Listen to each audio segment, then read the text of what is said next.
ശനിയാഴ്ച മോചിപ്പിക്കുന്ന ഇസ്രയേലികളുടെ പട്ടിക പുറത്തുവിട്ട് ഹമാസ്. ഏലി Sharabi, ഓഹദ് Ben Ami, or levy എന്നിവരെയാണ് ഇന്ന് മോചിപ്പിക്കുക. 18 ബന്ദികളെ നാളിതുവരെ മോചിപ്പിച്ചു. ഇസ്രയേലിൽ തടവിൽ കഴിയുന്ന 183 പലസ്തീനികളെയും ഇന്ന് മോചിപ്പിക്കും. ഐസൺ ജോസ് ചേരുന്നു. ഐസൺ, വിവരങ്ങൾ എന്താണ്?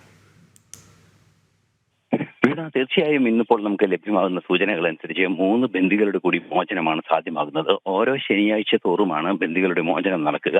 ചില മാറ്റങ്ങൾ ഇക്കാര്യത്തിൽ ഉണ്ടായിട്ടുണ്ടെങ്കിൽ കൂടി നാളിതുവരെയായി ഈ ശനിയാഴ്ചകൾ തന്നെയാണ് ബന്ദികളുടെ മോചനത്തിനുള്ള ദിനമായി കണക്കാക്കുന്നത്. ആദ്യഘട്ടം വെടിനിർത്തൽ ധാരണയുടെ ഭാഗമായി 33 ബന്ദികളുടെ മോചനമാണ് സാധ്യമാകുക. ഇതിൽ 21 ബന്ദികളുടെ മോചനം, ഈ 3 പേരുടെ മോചനം കൂടി സാധ്യമാകുന്നതോടെ യാഥാർത്ഥ്യമാകും. നമുക്കറിയാവുന്നതാണ്, സമാനമായി ഈ ഇസ്രായേലിൽ തടവിൽ കഴിയുന്ന പാലസ്തീനികളുടെ മോചനവും സാധ്യമാക്കേണ്ടതുണ്ട്. അത്തരത്തിൽ 180-ലേറെ പാലസ്തീനികളുടെ യുദ്ധ തടവുകാരുടെ മോചനവും ഇന്ന് നടക്കുമെന്നാണ് അറിയാൻ സാധിക്കുന്നത്. നിലവിലെ സാഹചര്യത്തിൽ ഈ 2 രാജ്യങ്ങളും തമ്മിലുള്ള